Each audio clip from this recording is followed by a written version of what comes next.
The final score, 114 to 105. In case you didn't know, Chris Paul and the Clippers tie up their best-of-7 series with the world champion San Antonio Spurs. By the way, happy birthday to Tim Duncan. His birthday just passed on the weekend. The best old guy since Kevin Willis. Old man Riverwalk. Old man Riverwalk, as they're calling him. But here is the question about the Clippers. In this modern era of point guard, you got guys like Derrick Rose, you got guys like Russell Westbrook really putting the onus on themselves to get their team to the next level in the playoffs and the postseason. Chris Paul is the ultimate pass-first point guard. He's been that way his whole career, but he also does not have a lot of playoff success. So the question I want to throw to you, Leo, first is, does his pass-first way, style of play lend well to success, or does he have to address the way he plays in order to get this Clippers team further? See, I don't think of him as a pass-first point guard. Okay. I think he is a guy that does pass but doesn't necessarily make the right pass. He likes the alley-oop pass. He likes this. You watch sometimes J.J. Redick will make 3 shots, and J.J. Redick may not see the ball again for 20 minutes. Why?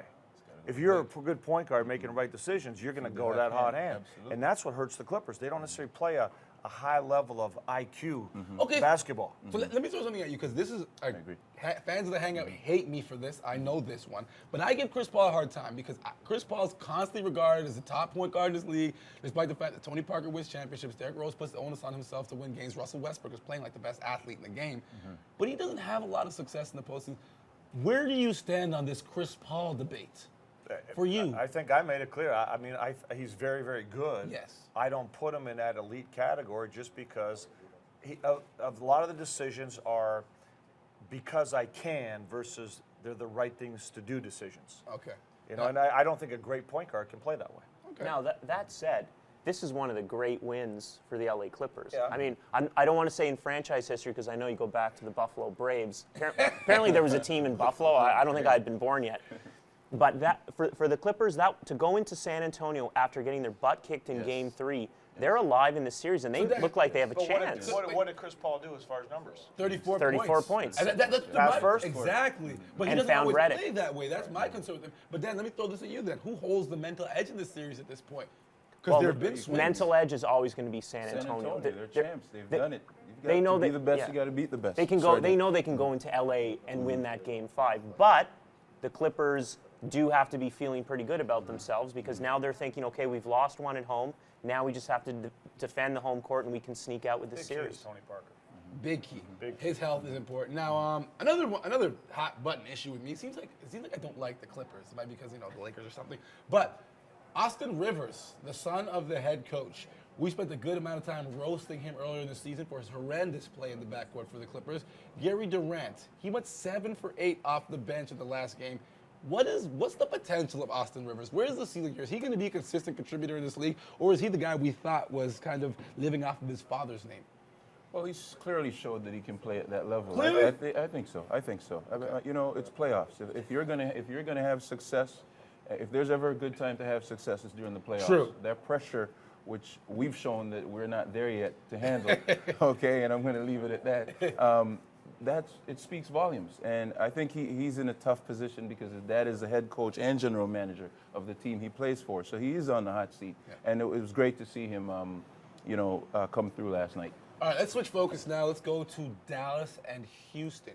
The series was at 3-0 before the last game. Jason Terry said he's going to wear a black suit because it's going to be the funeral for the Mavs, talking mad junk.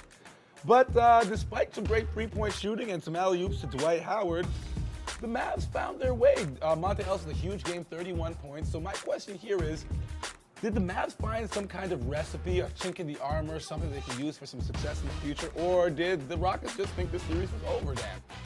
Well, the natural tendency has to be you're up 3-0, you're on the road, you just aren't going to put that urgent effort into it. I think Houston kind of fell asleep at the wheel a little bit. A little complacent. I don't think Dallas is going to come back from 3-0 and win this series. I do think Houston's going to win Game 5, and Dallas has bigger issues. They showed some poise and some guts in a Game 4 at home, down 3-0, but I think Houston's. And my original pick was Dallas in 7, but I think Houston's got this. Look at the points they're giving up. I mean, Houston is not a great defensive team. Even with Dwight Howard in there, I mean, they take a lot of chances, and they hope Howard's going to save them in the back line. But to win in this league, you got to be a great defensive team. They certainly are not. I mean, James Harden's never been accused of being a stopper. Oh, my gosh. So they, look at they're in 2 games, they've Plays given up defense like like over Dan 200 Gladman. points. We're just roasting Dan Gladman. They're today. close to Never seen 250 him points play here. It's true, it's true. Listen, we got to go to break. We're going to see you play D eventually. The one-on-one challenge has been issued now. No, I'm playing. I retired. That's a good time. All right, listen, still more Hangout to come after the break. We have more to break down. One more series to break down, of course, and we still got to talk about the NBA players and their love of their own awards, plus Kelly Olynyk taking out Kev Love, rough stuff in Boston. We got to break down what this means for the Cavs in the next round. Ouch! Damn, son.